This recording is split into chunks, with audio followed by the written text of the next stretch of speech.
was made much more difficult when he advised, if you feel like you need to be on your own for a while, you need to be on your own. Once back on her path, Garten felt both pride and wonder. Looking back, it seems like it was somewhere between brave and totally crazy, but I know I wanted to be my own boss, so took the plunge. So glad. I did. Thanks to her contagious warmth, humor, and sophisticated but reassuring cuisine, Ina has come to be known as a culinary fairy godmother to millions. But behind her glowing persona is a deeper, more poignant story full of hidden sadness and loss that not many people know about. The beloved Barefoot Contessa's exquisite appearance belies a woman who has gracefully and powerfully overcome obstacles in her life, so motivating a sizable following with her fortitude against adversity. Let's examine Ina's early years closer before we enter the more difficult aspects of her life. Born into Jewish parents in Brooklyn, New York, she was Ina Rosenberg. The roots of her family are in Russia, where her grandparents left before to arriving in America. The younger of two siblings, she grew up in Stamford, Connecticut. The clear contrasts in her family. Her mother, Florence, worked as an onologist, and her father, Charles H. Rosenberg, was a talented surgeon, shaped her childhood. Though they were successful at work, the Rosenberg family experienced some difficult times from nutritionists. Ina grows up in a painful environment since Charles's violent actions cloud the family. When Ina Garten considered her early years, she came to see that despite that she was always motivated to perform well in school, even if her personal life was suffering. Her intense scientific curiosity turned into a defining passion that would later inspire her culinary inventiveness in unusual directions. Ina's opera-loving academic mother advised her to concentrate just on her studies. Ina says often that her father is a social dynamico, a quality she shared more with him than with her quieter mother, keeping her away from housework and domestic tasks. Her parents first objected to her choosing to be a chef, but they finally warmed up. People urged her since she was so driven. She met Jeffrey Garten while on a visit to her brother at Dartmouth College when she was 15. He would become her lifetime mate. Following high school, studied economics at Syracuse University and then carried on her studies at the George Washington University School of Business. Just before the holidays in 1967, and Jeffrey tied the knot. Before heading to Fort Bragg, North Carolina, where Jeffrey was serving in the Vietnam War. Jeffrey was away completing his 4-year military obligation, and Ina found solace and direction in the kitchen, experimenting with new dishes and throwing dinner parties.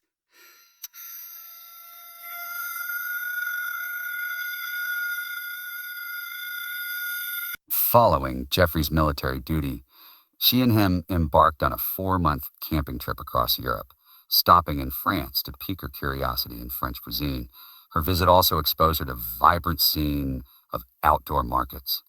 She jumped at the possibility since at that time she was preparing for something major. After returning to the United States, concentrated on honing her cooking techniques by studying the recipes of Julia Child and Simone Beck's Lousiest Behold, particularly their popular cookbook, Mastering the Art of French Culinary, and started hosting weekly dinner parties.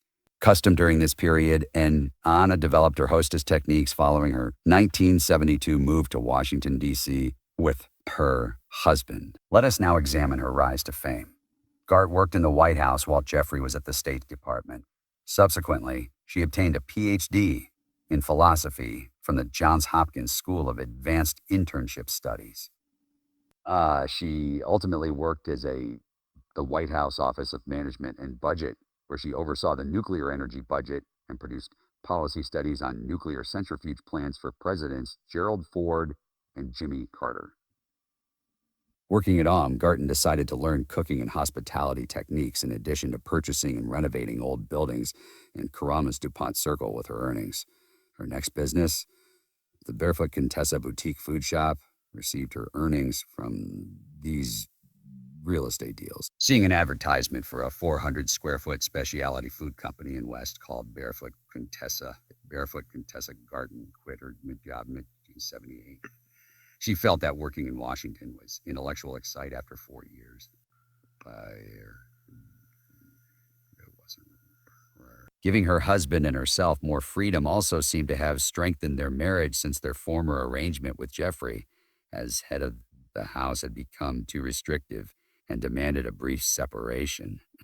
She visited the store, then moved to New York and sometimes worked 12-hour shifts. The name of the store comes from a 1954 film starring the evil gardener that Garten kept since it aligned with her ideal of a sophisticated yet grounded approach of life. Garten had not seen the film until 2006, shockingly. Garten moved Barefoot Contessa to a larger venue on the other side of Main Street 3 years later. And in 1985, she relocated it to the former Dean and Ducker Med Shop site in East Hampton. East Hampton has residents all year, unlike the summer beach scene of West Hampton, which results in a from 437 square met to almost 3,280 SM. Garten expanded the company by more than 7 times in this larger space. The new shop carried locally grown vegetables, exotic cheeses, gourmet foods, including lobster, Cobb salad, and caviar. Garten hired local bakers and chefs as the company expanded, including Anna Pump, who eventually purchased loaves and fish. On social media, Steven Spielberg and other well-known personalities have complimented the specialty food store in Hampton in Bridge. After 20 years of running Barefoot Contessa Garten, she decided to make changes and sold the company to Amy Force and Parker Hodges, her staff members, while still keeping the property. She chose to act when unsure about her next career direction, as she chose to set up an office above the restaurant and take a year off from the food business. She concentrated on learning the stock market and developing future business ideas at this period. Her website, Barefoot Contessa, gained popularity concurrently in 2003 when she began online sales of her coffees and other products. Filmmaker Nancy Myers was looking for a filming location for the Jack Nicholson and Diane Keaton film, Something's Gotta Give, and came upon East Hampton. When the lease ran out, the company closed in 2003. Garten, the building's owner, and the new owner couldn't decide how to reopen it either. Garten decided against doing so, but he kept the property in case it would be needed someday. Renters by 2024 will occupy a rag and bone store undergoing rebranding.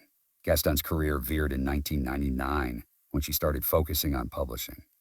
By publishing the surprising hit Barefoot Contessa cookbook in 1999, she enhanced the brand. This book included the recipes that enabled Garten, Clark, and Potter's shop to flourish. Much exceeded their expectations. In its first year, Gaston sold the cookbook over 100,000 copies. More were printed right away once the first 25,000 copies sold out. Barefoot contest participants arrived in 2001 with outstanding reviews and sales. Barefoot Contessa Family Style arrived in 2002.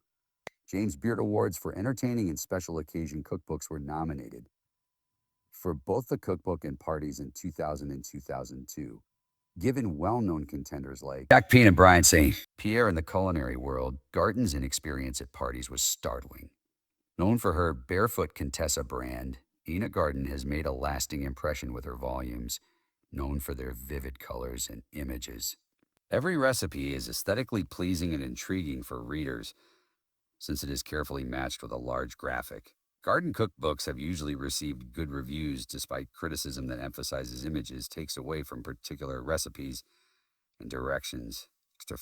In 2005, fellow cook and TV star Gata Doran has said that Garten is among her favorite writers, so highlighting her great reputation in the food business.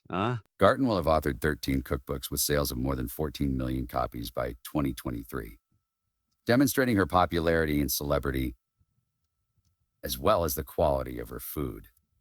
Her meals are sometimes praised for their complexity and elegance. The New Yorker notes Garten was dubbed the queen of tastefully used butter fat in America.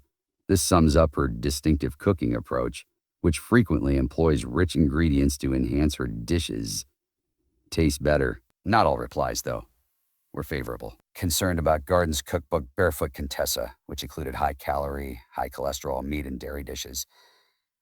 The Physicians Committee for Responsible Medicine ranked it one of 5 of the worst cookbooks of the year for nutrition, sparked a discussion on the line between cookbook writer's obligation to promote better eating and leisurely cooking. Eric Felton of the Wall Street Journal defended Garten under criticism, characterizing the piece as an attack on recipes outside of lentils.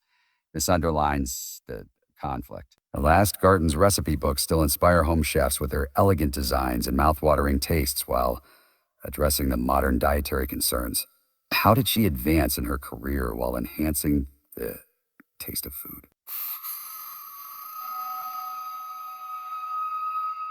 Direct cookbooks and TV appearances on Martha Stewart's show saw her at the height of her career when she launched her own Food Network show, which mirrored the popularity of her Barefoot Contessa cookbook and events.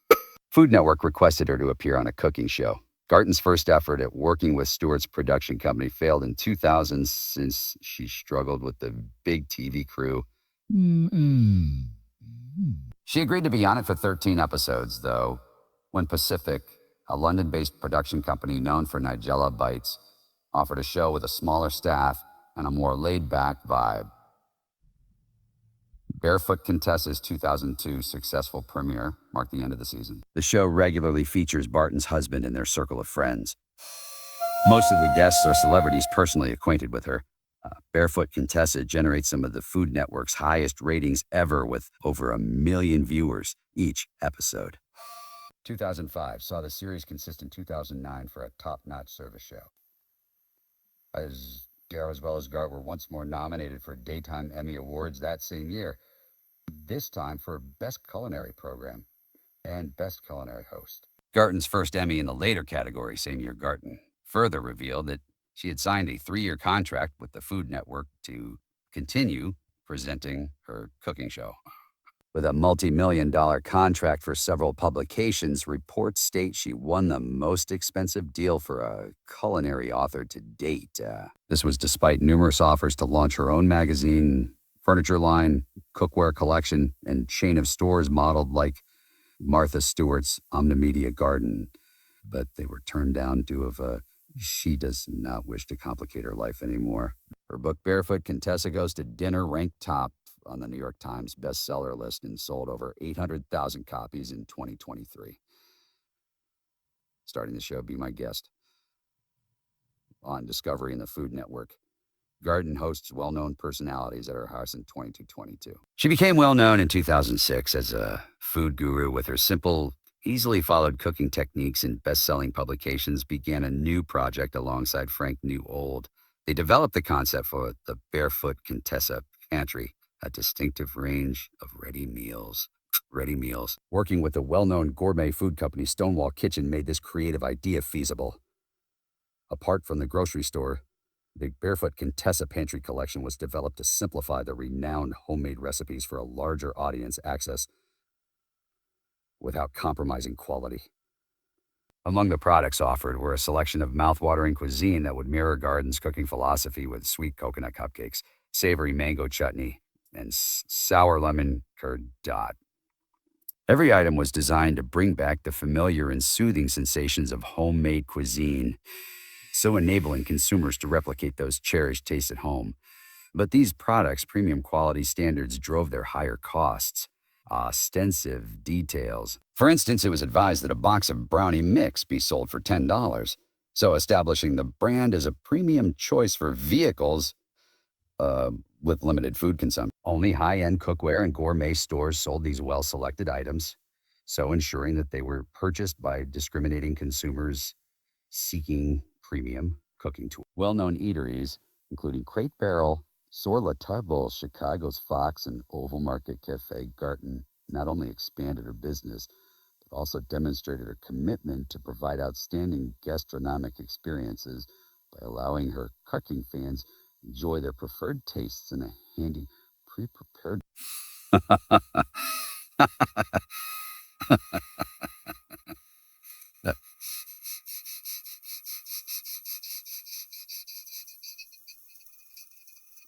Compliments for their simple breed dishes. Barefoot in Paris, her most recent book, confirmed her reputation as a gastronomic guru in addition to displaying her passion of French cuisine. She also penned pieces for the Oprah magazine, where she offered ideas and advice on party hosting. Working for the magazine, she was able to reach a larger audience. and provide readers with practical advice and ideas for organizing fantastic events. She's a well-known writer for House Beautiful, a well-known home magazine from 2007 to 2011, where her regular sass for anyone seeking guidance. The Barefoot Contessa was absolutely must reading.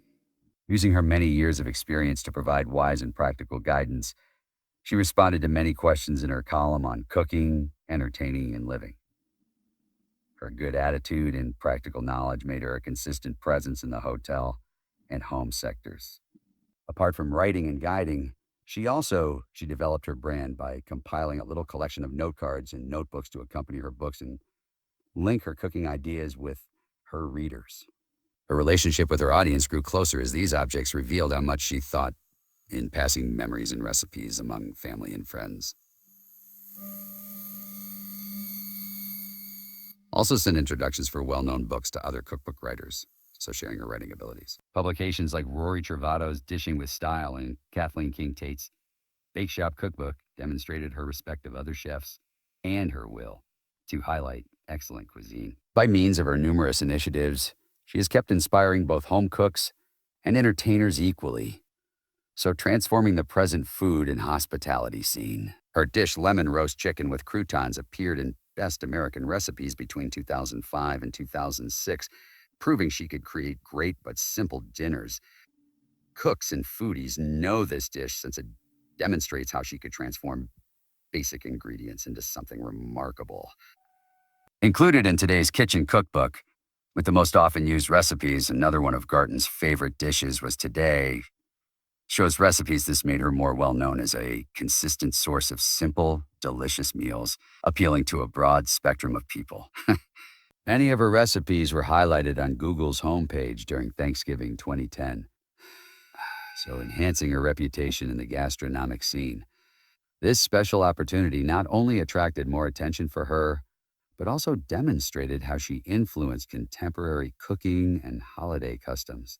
Garten first entered the digital sphere in June 2012, when she launched a Facebook blog to post her cooking methods and life events. Her response was overwhelmingly positive. In just 3 weeks, she acquired more than 100,000 followers. Her rapidly expanding online community, centered on her cooking advice, demonstrated her ability to engage foodies and fans. She collaborated with friend and fellow author Churn, half in 2019, to include her well-known potato lucky recipe in the children's book, Good Night, Bubala. This sweet deed not only demonstrated her culinary prowess, but also her great desire to share the delight of cooking with next generations by ensuring that her beloved recipes be passed on to households. Garten is now a beloved Jeffrey Garten. The well-known chef's husband has excelled in government and education. During the Bill Clinton presidency, he was Undersecretary of Commerce for International Trade.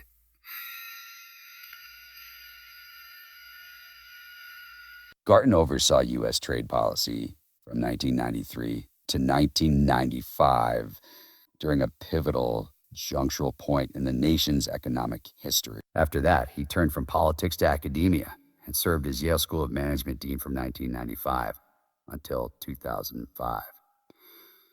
He is mostly known for his contributions to management, since his leadership at Yale helped to shape the following generation of corporate leaders. Jeffrey regularly shows up on his partner's well-known cooking show, performing a range of tasks, including cooking, sharing cooking knowledge, and appreciating the great cuisine. She cooks the food, and viewers have been enthralled by their humorous exchanges that highlight not only their family history, but also their passion of cooking and cuisine. The PA splits their time among several homes and leads a busy life. They own homes in Manhattan where they can enjoy city life, a fun escape in East Hampton, and a Paris property known for its cuisine and romantic backdrop. Their different living circumstances reveal their passion of art, food, and culture. Jeffrey Garten is a performer. He always supported several political candidates and used to be active in the Democratic Party in New York.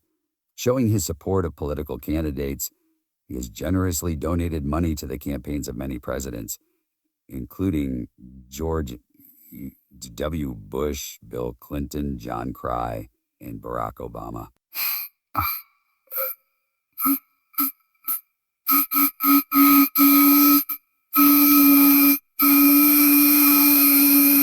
Apart from that, she has mostly stayed away from public political affairs. She told the New Yorker in 2024 that she cannot influence public opinion. Garten also provided input for East Hampton's Design Review Board, which oversaw architectural and community design elements in addition to building permit approval. The aim was to underline the historical authenticity of the area while Al terrible movement and how she handled it. Fatal Challenges said in an interview that she did well in school and did well in her studies, which was a great contrast to her sad home life. Her father, however, treated her brother quite cruelly. Looking back, the 1950s were a quite different era. Rather than hovering over their children as most parents do now, parents encouraged their emotions. Her dad maintained that being a parent was not about being loved, which he used to justify his rigorous approach that gave obedience top priority. Her great need for autonomy collided with this control. She also worried about her father. She recalls occasions when she believed he would harm her should she disobey his instructions.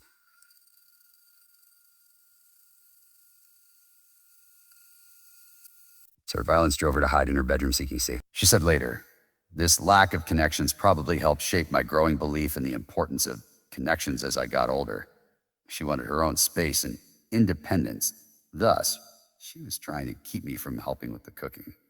She said it once more, turning my room into a shelter. I made peace with my father when he apologized in his own way, which my mother never accepted. Her mother's aim was obviously to help her get to her during the interview. Looking back, I understood I had done something wrong. When I was younger, I lacked guts. I was terrified.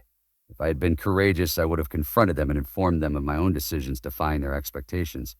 Ina didn't want to live that way since many people strive to better their life but went back to their old ways. She resolved herself not to produce that result. She later ran across Jeffrey, who first exposed her to a whole different way of life. His metamorphosis was ascribed to his friendliness, constant optimism, and she feels justified in her actions since helping each other in this environment was quite different from her upbringing.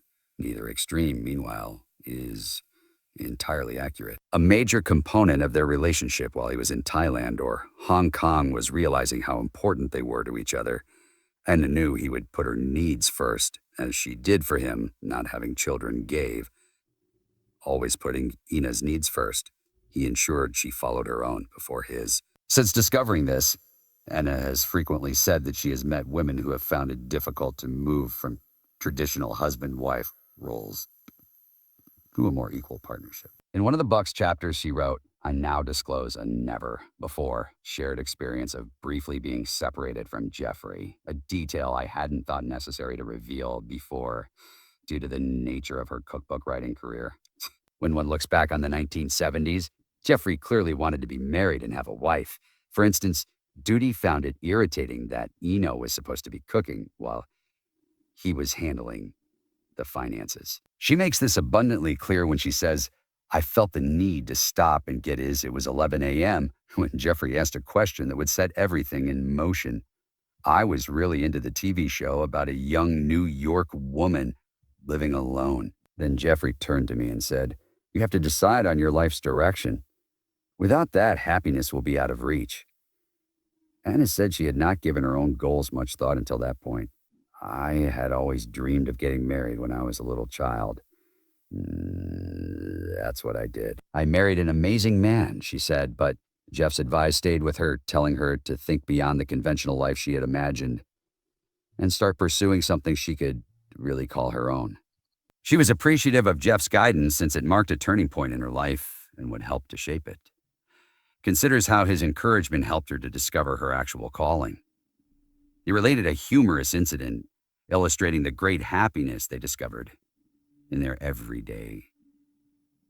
Jeffrey most likely expects me to be making chicken for dinner tonight, but I am going to surprise him with pastio and Greek lasagna.